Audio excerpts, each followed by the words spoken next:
You got my screen? Not yet. Yeah, now I can. Yeah.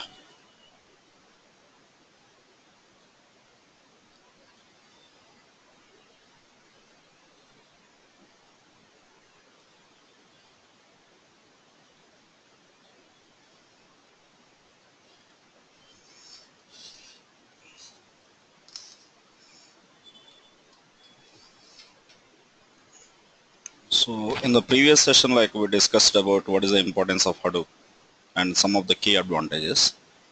Just very quick review. Once again, I will repeat those advantages and then we go for next step. Okay.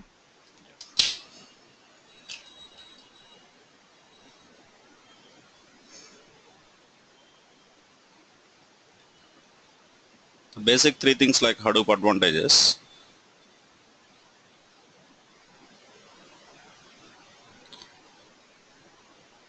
One, it is offering unlimited data storage.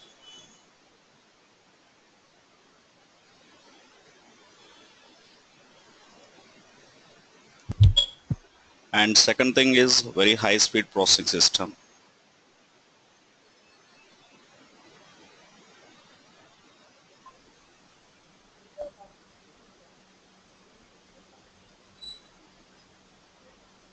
And all varieties of data processing. This is one of the unique advantage.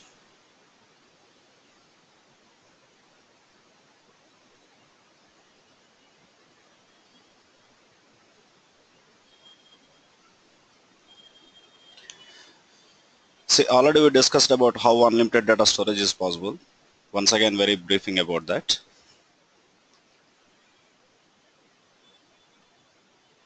So to understand this, we need to go with like a scaling models, the server scaling models.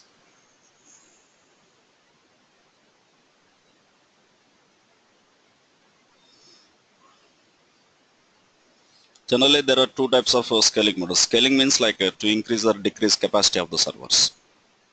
So if you are increasing server capacity, the term called scale up. If you are decreasing, scale down. Generally, two types of models they will follow. One is vertical model, and second thing is horizontal model.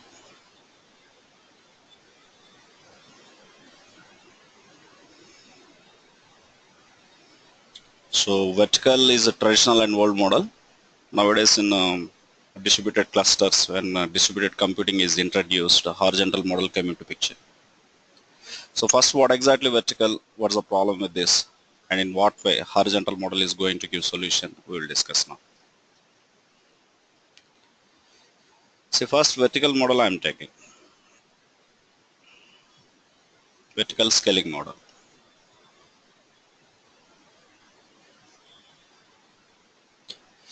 See, suppose I have a CPU. This is just one CPU. I want to make this CPU as server. Think that the CPU is server for my applications. If it is CPU, three major components within this. One is RAM, hard disk, and processor.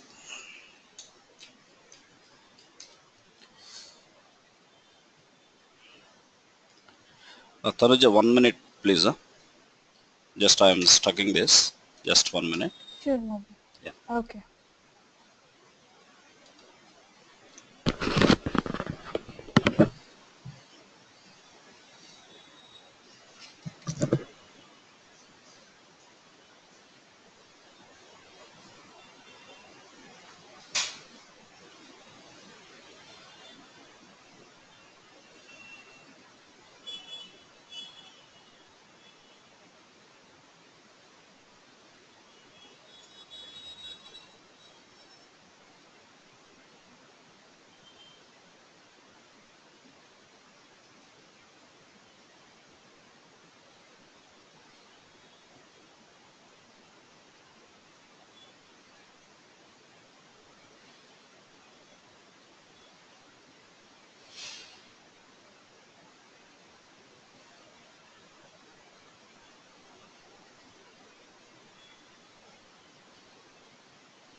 Hello? Yeah. Yeah. Yes. Okay, right.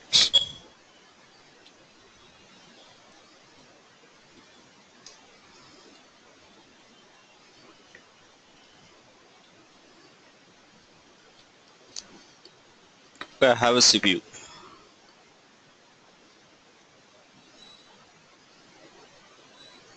Within this, the major three components: RAM,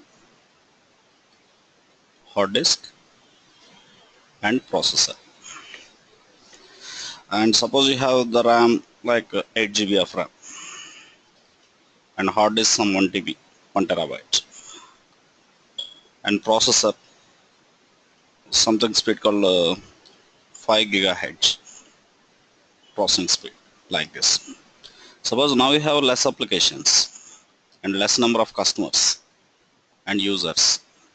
Now in this case, your server performance may be good. It will give you more speed. Suppose tomorrow like your data increased for 100 times or 200 times and the number of users also increased. Now in this case, like the same performance you cannot expect by your server. The performance will be down by this. Okay. Okay. Now it's a time to increase your server capacity. In what way? If it is a vertical model, what is the style that you can increase? By adding another RAM. Suppose already you have 8 GB, one more 8 GB if I add, now my RAM capacity is 16 GB. Similarly, I want to increase the storage capacity. Another TB I am adding. But processing is like I want to increase processing speed, but I cannot add one more processor. That's why I'm replacing with some 8 gigahertz like this. Now my server capacity got increased. That means I did scale up. Okay. So now what is the style that we increase is by adding a component or by replacing a component, we are able to increase it. This kind of model is called vertical model. See, at any cost you are able to increase the capacity, but there is a problem. High level scaling is not possible in this moment. High level scaling in the sense, suppose for your laptop you cannot provide 1 terabyte of RAM. Point number one, 1 TB RAM not available in market. Even the next days that is available, our system may not support for this. Some compatibility issues. Because of two reasons. One is availability problem. Second one is compatibility problem. We cannot scale up our server in a high level. These are the three things. So that means here once again I'm repeating those things. Point 1, 2, 3 about vertical model. So here one CPU acts as server. And second thing, what is the scaling style is by adding or replacing components. Here the components means the components can be like a RAM or a hard disk or processor like this. By adding or replacing components, a scale up is done.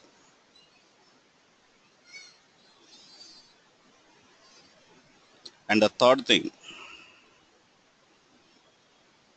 the problem within this model is high level scaling is not possible.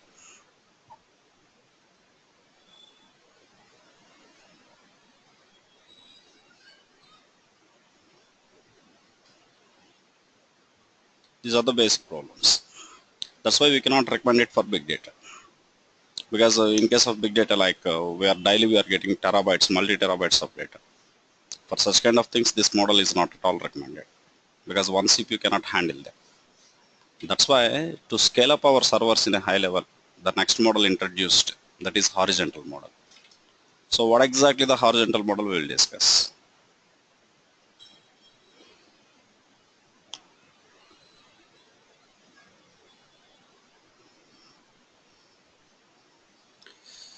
See, suppose I have a CPU, capacity is some X. Now I feel that capacity is not enough. So one more CPU I am adding. In the case of previous, I am adding a component. Now one more CPU I am adding. But these two CPUs to be into the same network. The group of network of CPUs is simply called as a cluster. So still capacity not enough. Few more CPUs you can add. Few more CPUs you can add. Like this. If each CPU capacity is X, now total capacity is now 5X. But all these CPUs are in same network. This is what a cluster. See, if it is cluster, some special terminology we will use. Suppose this is independent CPU. Whenever you add this CPU to this cluster, this is called a node. Independently, that is a CPU. When you add it to the cluster, the same thing is called as node.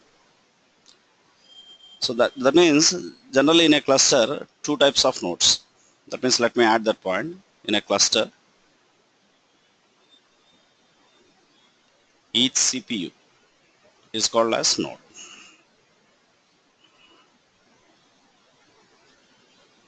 We have two types of nodes.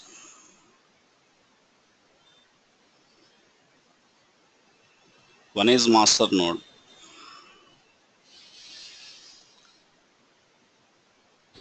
and second thing is slave node. Generally have one master and multiple slaves will be there. Suppose I have 10 nodes in my cluster.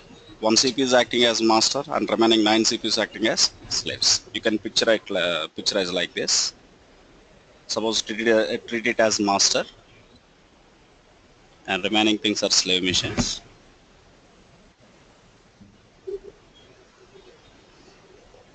For easy understanding, I am taking only few slaves like slave 1, 2, 3, 4, 5 like this. I have a master. These are slaves. See, what is the responsibility of a slave is, here two things. Data storage will happen at slave level. Not only data storage, when you submit some process, the query processing, that means the data processing will be done by slave. Then what this master is doing is, master is assigning works to the slaves. Master is performing like load balancing and fault tolerance, health monitoring, such kind of high level responsibilities the master will do. Okay, now storage will happen at this slaves level. Suppose each slave capacity is 1 TB, I have 5 slaves, total storage capacity is now 5. Suppose I need 100 TB storage, 100 terabyte of storage. Previously it is not possible in the case of vertical.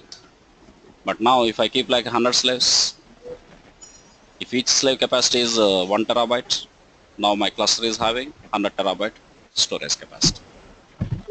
So in this way the scale up is done. So here what is the scaling style is, by adding slave nodes to the same cluster you can scale up.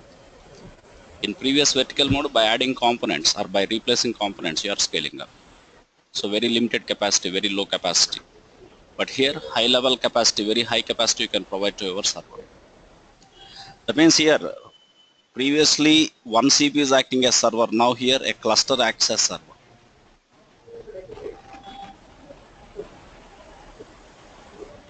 What is the scaling style is, by adding slave nodes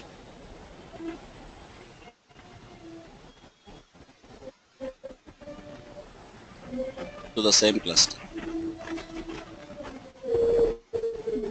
I think someone joined. Sir, all of Maybe you, please watching. keep your systems into mute because some movie songs are, I'm listening some movie songs here.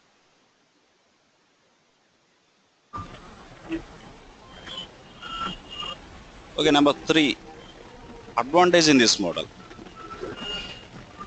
High capacity we can provide the server.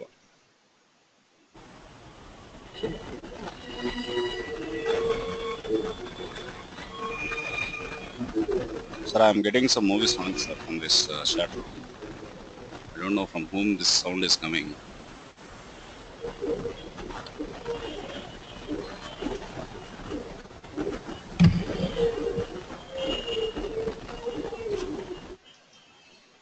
High capacity we can provide.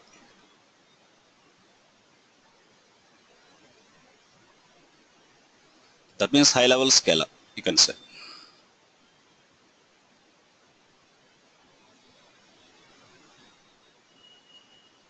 Is possible. So this kind of model is recommended for big data.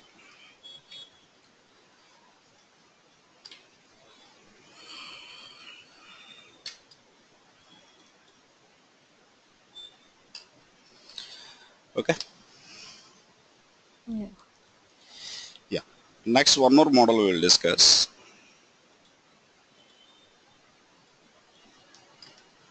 But nowadays, if you observe Oracle or DB2 or any RDBMS, those things will follow horizontal model only. That means these things are clusters. So generally in trainings or in development session, we work with a single system. But in fact, in the production servers, the Oracle server is not a single CPU. Oracle server is a cluster. But Hadoop is also a cluster. But what we say is in these RDBMS, unlimited data storage is not possible.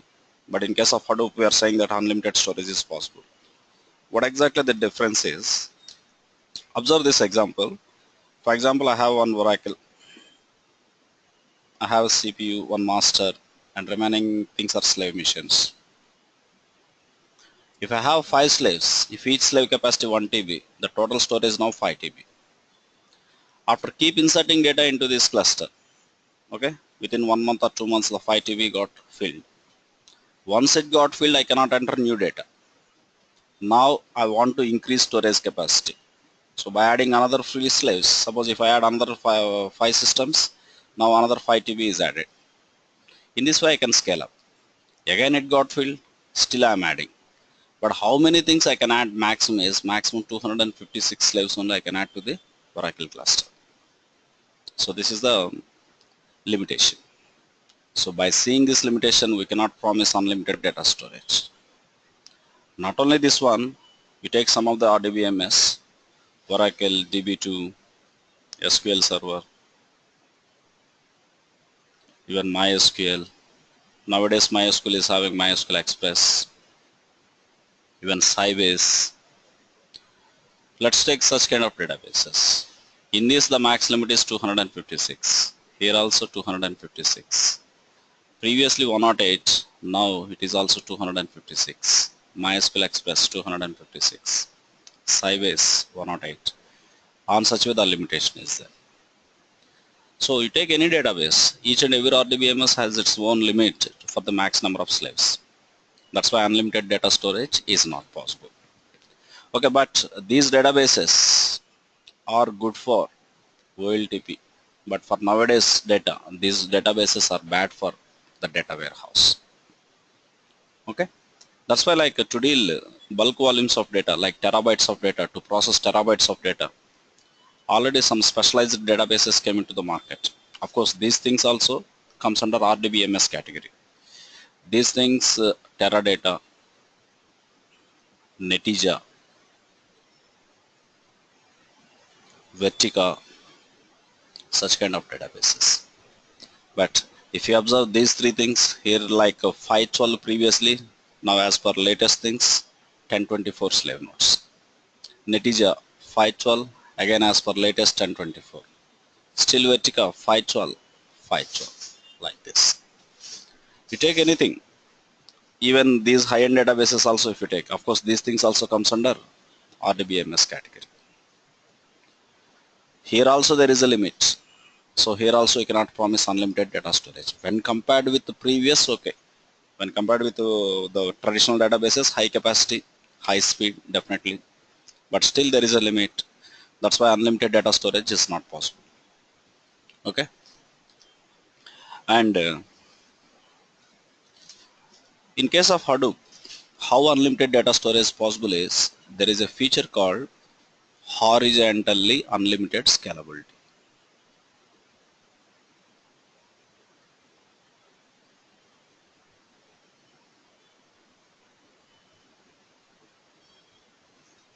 So here only the meaning is there. Horizontally means keep adding the CPUs. But how many CPUs you can add? There is no limit. And by adding slave nodes, we increase our server capacity. That is what horizontal move. Okay. So unlimited number of slaves that you can add to the Hadoop cluster. That's why unlimited storage is possible.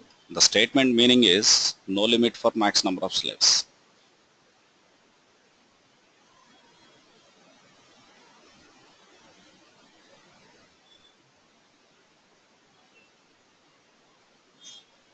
No limit for max number of slaves. Suppose Yahoo kind of organizations. When they started Hadoop, initially 4,000 slave nodes. Now same organization is having more than 12,000 plus slave nodes. If it is Facebook, maybe more than 30,000 kind of slave nodes on that bit. But here there can be a question. Those previous databases have some limit like 256, 512 or 1024 like that. Why that limit? That means if you go beyond that limit, the performance of the master will be down.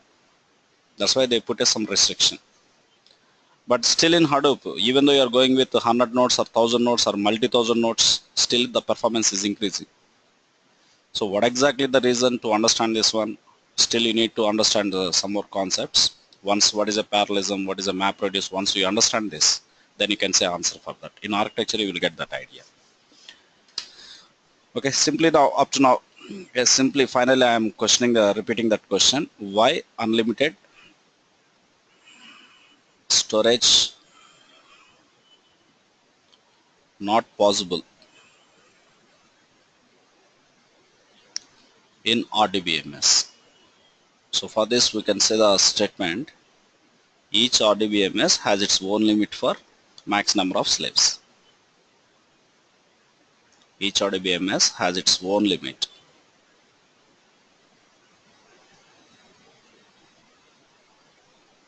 Max number of slave nodes. So this is the reason why unlimited storage we cannot promise. But in Hadoop that is possible. Simply there is no limit. There is no limit for the max number of slaves. Okay. See, if you talk about this Hadoop,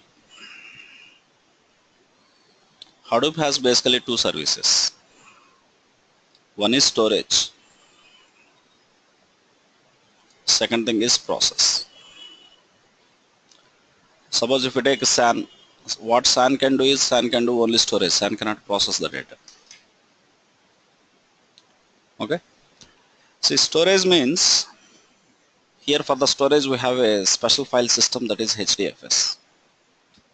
And for processing we have different things here. MapReduce, DAG. Suppose Spark is one of the example for this DAG kind of model, which is advanced to MapReduce. Even more 100 times more speeder than this MapReduce.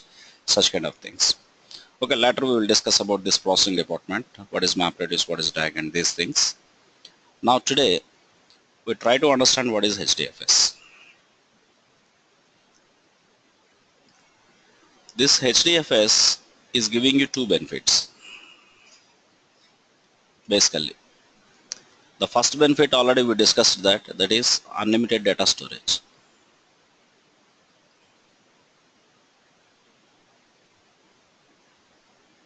And second thing, it supports parallel process.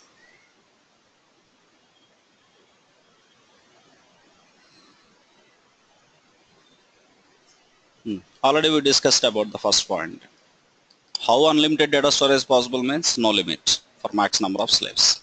The feature technically called as horizontally unlimited scalability. And second thing, it supports parallel process. See, what exactly the parallel process? That means when you run some job, that means query. The query or job has to be processed by multiple CPUs at a time. It's not like a simultaneous execution, or it's not like a concurrent execution. Suppose concurrent execution, if you talk about concurrent execution, 2 seconds on system 1, 2 seconds on system 2, like this. It's a time sharing system. Parallel means independently, separately, these two systems have to be run parallelly. Suppose a small example for this, your capacity that you can break a stick in 1 minute. If I submit 10 sticks to you, you will take like more than 10 minutes or more than 10 minutes time. Instead of doing that, If I have some 10 people, to each person one stick if I distribute. If all 10 people started breaking the thing at a time, now even though 10 sticks, you can get your work in 1 minute. That is what parallelism. So finally, advantage of this parallel process is high speed. But here again the question, Oracle is a cluster, Hadoop is a cluster. In both the cases, or you take any other traditional databases, each and every RDBMS is a cluster. Hadoop is also a cluster, but Hadoop is supporting parallel process. Teradata is supporting parallel process. Netezza is supporting parallel process. But if you take Oracle DB2, Sybase, such systems are not supporting parallel process, even though they have multiple CPUs here. So what is the reason why parallel process is not possible in them? That a technical reason we try to understand. Okay, just first of all, I'm going with why it is not possible in previous systems, why it's possible in the latest advanced processing systems. I'm coming for some databases which will not support parallel process. Why following systems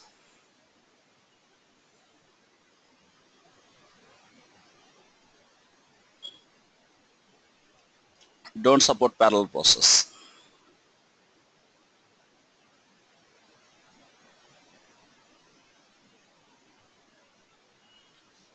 So such systems like Oracle, DB2, SQL Server, MySQL, Sybase, etc. These things, this is the symbol for the parallelism, these things will not support parallel process. The reason I will come to know. Suppose in case of RDBMS, we store our data in tables. Of course, in fact, we are inserting data into table, but table will not save any data. Table backend something is there. That is what a table space. Suppose at the time of creating table, we say that the create table, table name, some column name, within bracket some column name, data type, primary key or foreign key, null or not null, such kind of constraints information also we will give. Table contains only that information, only that structural information. That means a table is a logical structure.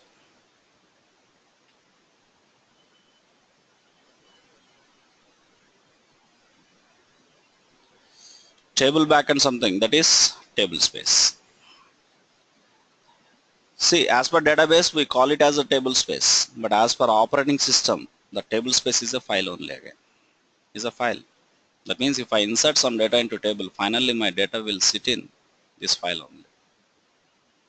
But whatever the databases we listed here, like Oracle, DB2, SQL Server and all these things, in all these things, the backend file type in these databases, that is a normal file system, you can say non-DFS. DFS means, distributed file system. Non-DFS means which is not distributed. Then what is the problem of non-DFS? That thing we will understand now. Suppose you have one cluster, some Oracle kind of cluster. Okay. And I have 5 slaves. Think that each slave is 1 TB capacity. Whenever I create a table from my client machine, the table will be created under master. Suppose that is sales. Suppose you have some external file. The file name is F1. The size is 100 MB. Using some load utility, if you load this file into this table, if it is a file, the file to be stored in slave missions.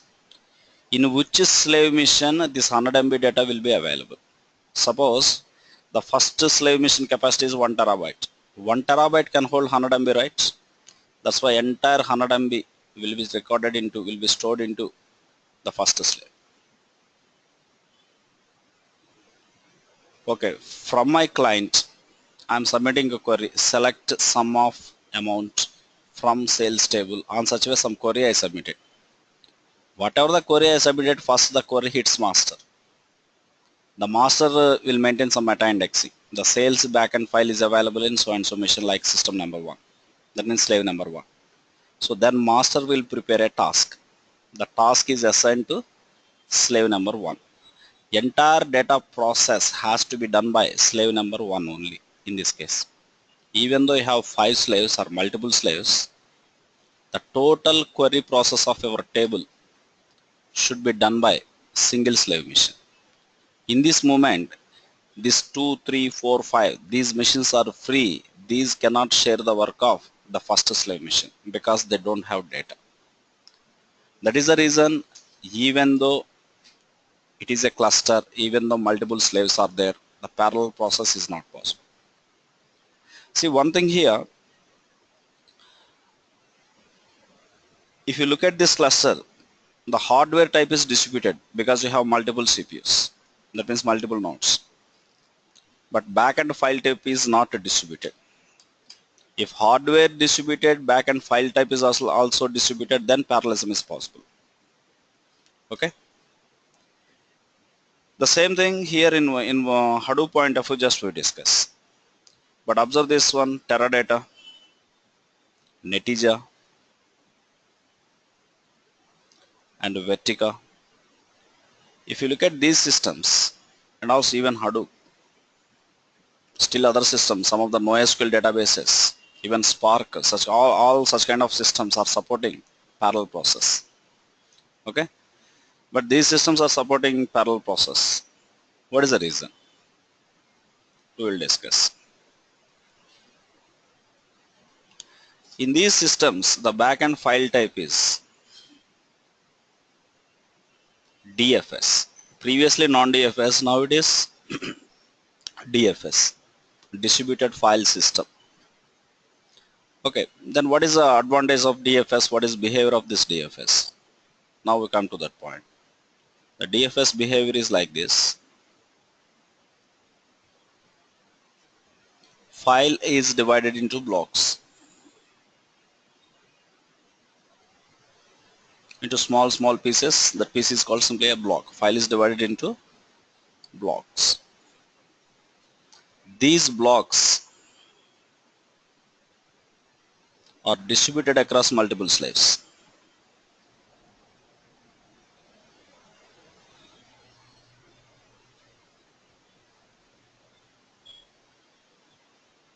Because we have so many slaves. If file is divided into 10 blocks, each block is separately stored into a separate slave machine, distributed into multiple slave machines. So now, by considering this behavior, what will happen in Hadoop we will see. See, in Hadoop the storage is HDFS. HDFS file type is DFS. DFS behavior, file has to be divided into blocks. Okay. So then what will be the block size here? What is block size? The block size of Hadoop HDFS is 64 MB. This is in old machines. That means in before Hadoop 2 version. Okay. That means you can say Hadoop 1 version. From Hadoop 2 onwards, the same thing 128 MB. This is Hadoop version 2 onwards. Okay. Okay, for our easy calculation, let's consider this 64 MB. Okay, same cluster I'm going to take. Now think it as a Hadoop cluster. You have a master and slaves.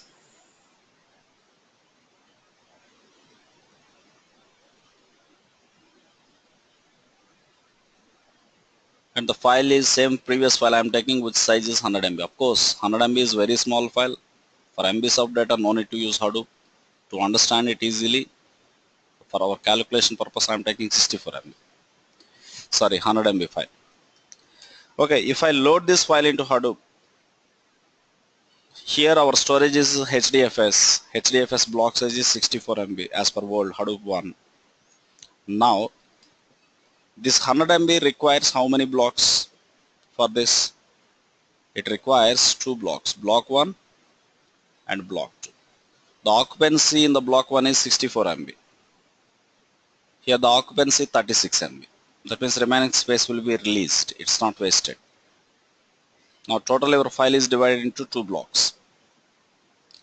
This file 1, the block 1 stored in system number 1, that means slave 1. The block 2 is stored in a separate slave. Previously, entire 100 MB data is stored in one machine. Now same thing is distributed into two separate machines. Okay. Now I am going to submit a job. Suppose some query, same, select sum of amount. Think that one equivalent SQL point of view, one equivalent job I am submitting. Select sum of amount from sales. Treat it as sales data. Whenever I submit this query from my client, that hits the master. Then master will divide that job into two tasks. Task 1 and a task 2. But master, how master knows the block 1 is available in system 1, block 2 available in system 2 is it maintains some metadata. The metadata is like this: file 1, block 1 is available in slave 1, and file 1 same file, but block 2 is available in slave 2. On that way, once file blocks are stored, the master will maintain metadata. That means master is also storing something, that metadata. Whenever I submit job, the job is submitted to master. Of course, here in Hadoop we have two separate masters. Like for processing we have separate master, and for storage we have separate master. In architecture part we will clearly discuss about those masters. Okay. Then first, whenever I submit the job, first master will be based on the metadata of your file. Okay, according to this metadata, it has two blocks. That's why it will divide the job into two separate tasks. Task 1 it assigned to system number 1, task 2 it will assign to system number 2. Now these two tasks will be running parallelly, not simultaneously. Okay, suppose here 1 to 500 records are there. Here 501 to 1000 records are there for our easy understanding. Total 1000 records. As per previous system, non-distributed systems, all these 1000 records are available in one slave. Whenever I run the query, record by record reading has to be done. That means when previously when 501 first record will be retrieved is after successful processing completion of 500 record. But here now, number 1 is first record. At the time system 1 is working with number 1, second system will not be count. That will be working with 501. That means per shot here 2 records being parallelly processed. So previously X is time, now the same work is done by 2 missions parallelly, X by 2 will be the time. Okay, so that is what advantage of parallel process. So simply advantage of parallel process, what you can say is high speed.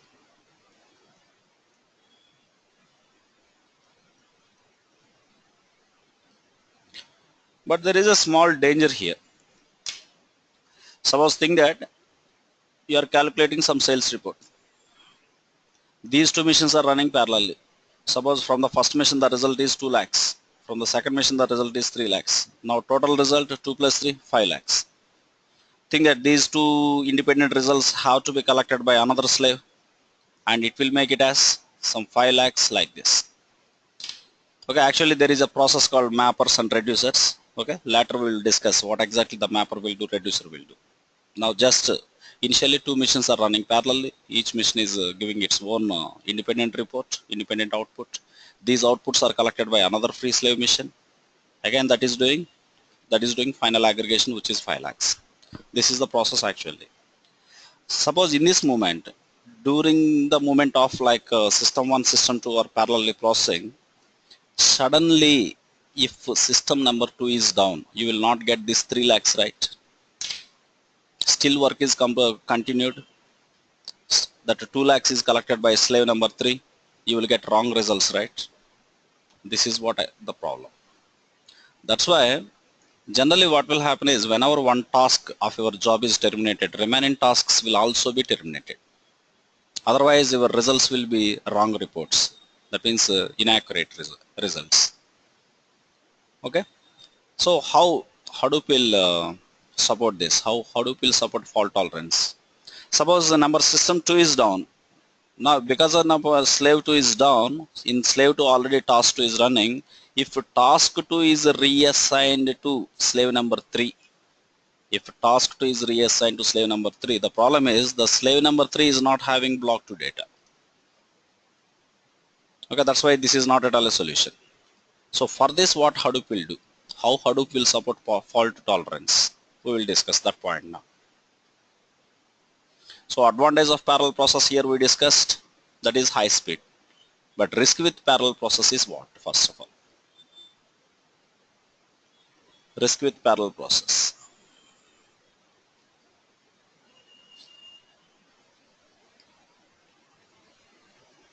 During parallel process of job,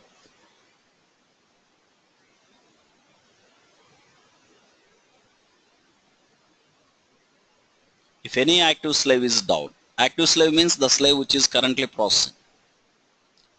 If any active slave is down,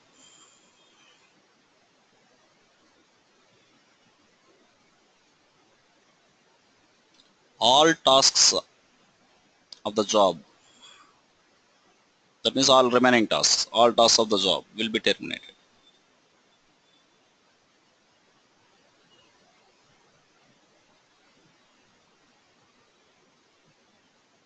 Otherwise, the results will be inaccurate.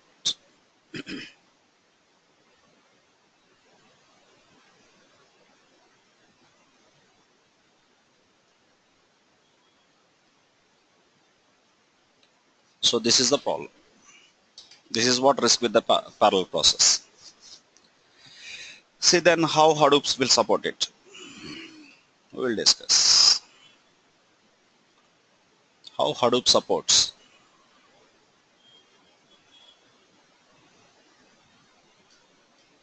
parallel process.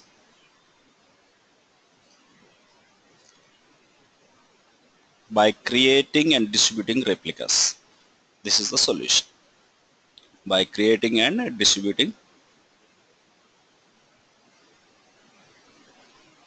block replicas. A replica means, the replica is a copy.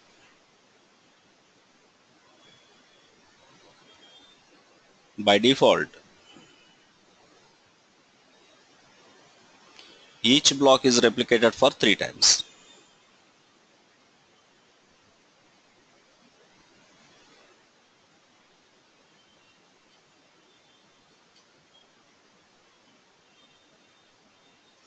This is what advantage. By default, each block is replicated for 3 times. Suppose previous file 100 MB, 2 blocks. Block 1 for 3 times and again block 2 for 3 times. Total 6 number of blocks. So these blocks will also be distributed into different machines. Suppose I have block 1 3 copies. If all these 3 copies are stored into one single slave, if that slave machine down, there is no use. That's why block 1 copy 1 into one machine, copy 2 into another machine, copy 3 into another machine.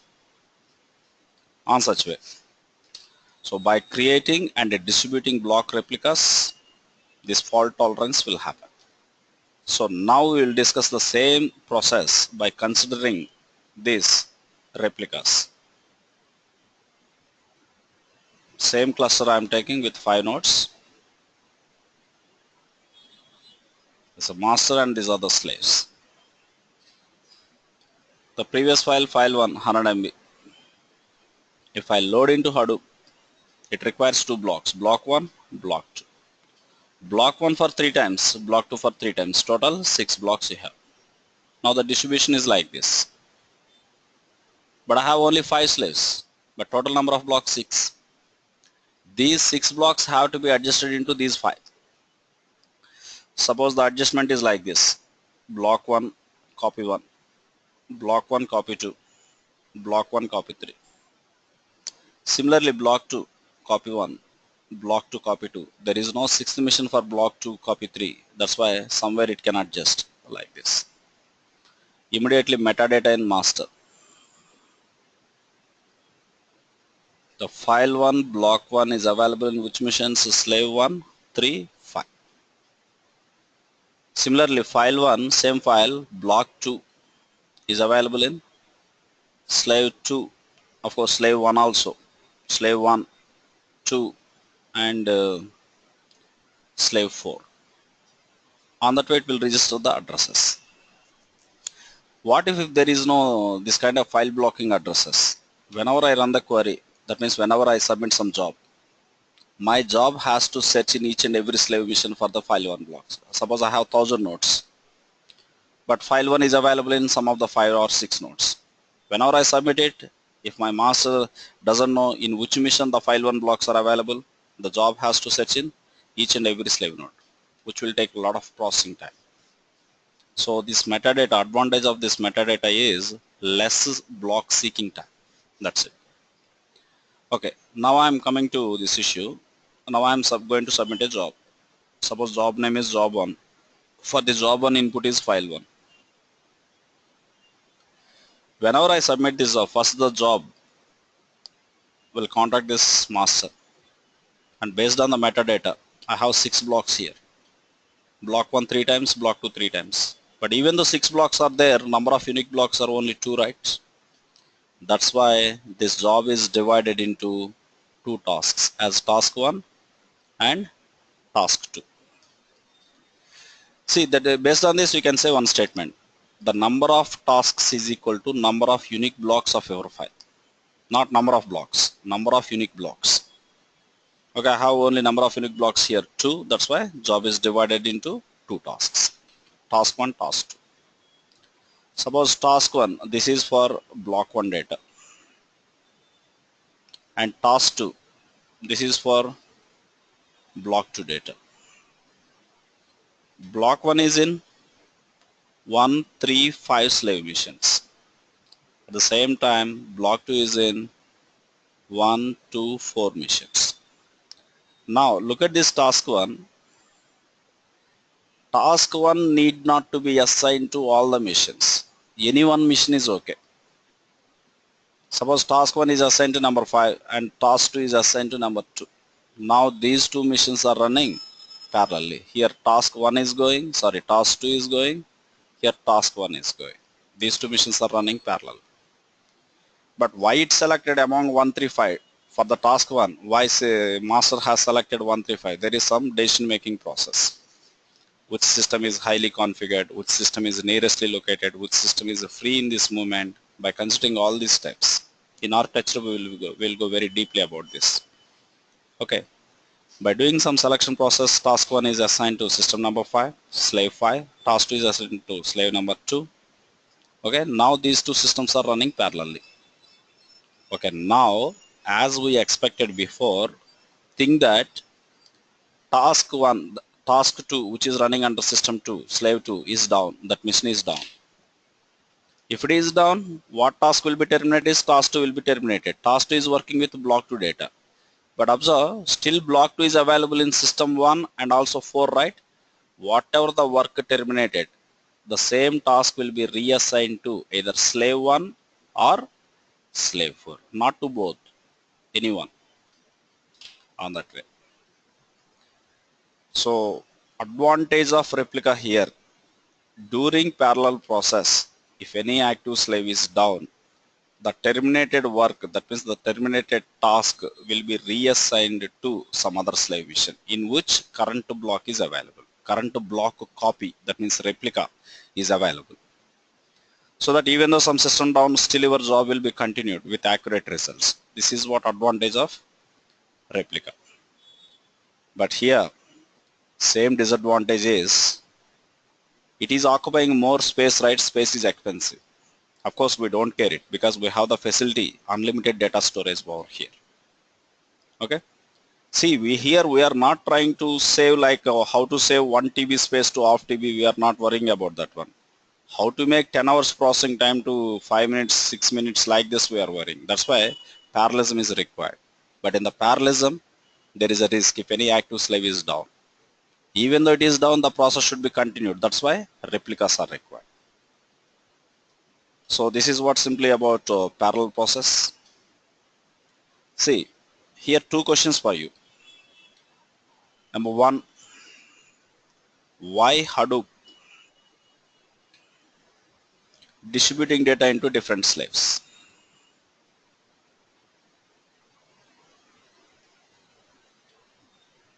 In Instead of keeping into one slave, why it is distributing data into different slaves? This is question number 1. And question 2, why Hadoop maintains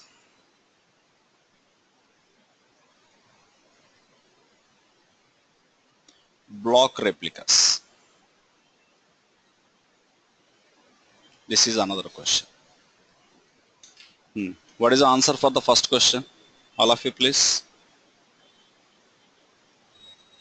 Waiting for your answer, please. Why Hadoop distributing data into different slave machines instead of keeping into one slave? What is the final benefit we get?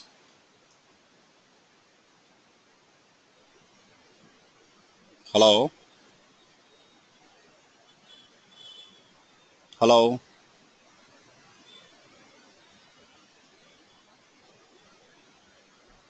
Okay, just later you send me the answer for all these things based on the previous discussion. Okay, now I'm going to take a break. Let's take a 10 minutes break. Later we'll discuss about this.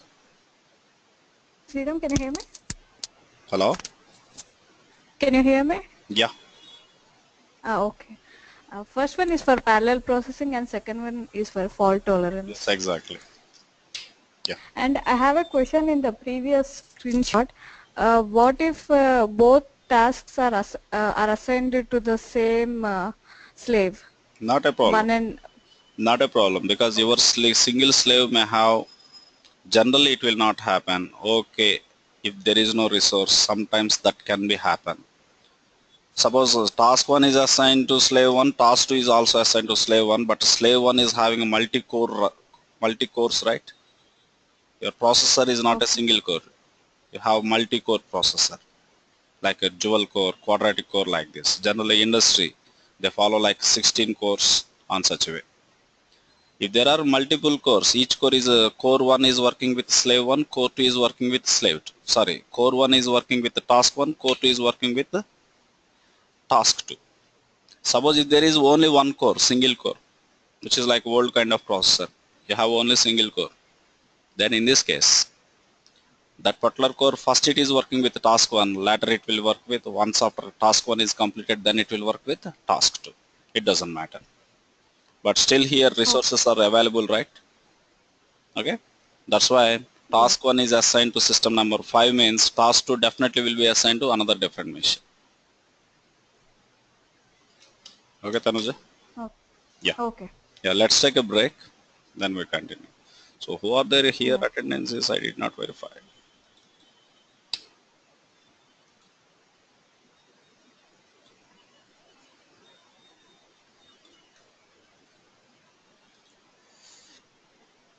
Yeah, Madhuri, Murli, Tanuja.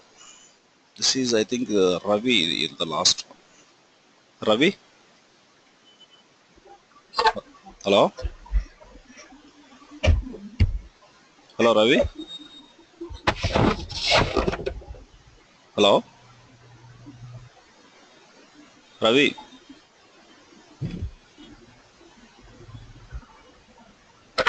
Murli? Hello? Yes, sir. I'm Hello? here. Okay, okay. Yeah, Tanuja.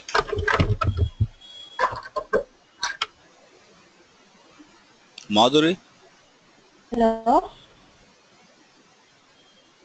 Voice breaking. Okay, let's take break and after 10 minutes we will discuss. Thank you.